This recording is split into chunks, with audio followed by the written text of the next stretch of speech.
I went to go see this movie, and this was the saddest thing I've ever seen. I was weeping the entire time, and my eyes were super puffy the next morning because I cried so much. Then it had me looking up, why were women so reliant on men? And well, duh, we were property. And we couldn't open a bank account until about 50 years ago. Less than 50 years ago, y'all. Women could not open bank accounts on their own. And I kind of knew that before, but now I'm like more angry than ever. And I was like, women need more power. What can we do? And so then I got inspired to read The Year of Yes by Shonda Rhimes. And then when my whiteboard finally came, shout out to Tim for helping me put it together. Now begins my planning for world domination.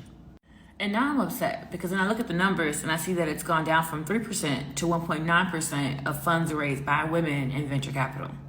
And y'all already know Black women only make 64% of what white men actually make.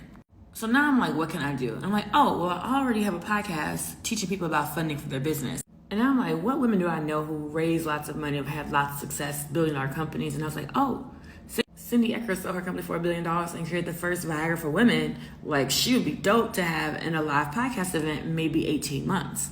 And I go to her Instagram account and see she hasn't posted in a year. And so I just leave a comment telling her I'm a huge fan and like I'm going to hit her up in a year to be my part of my live podcast event.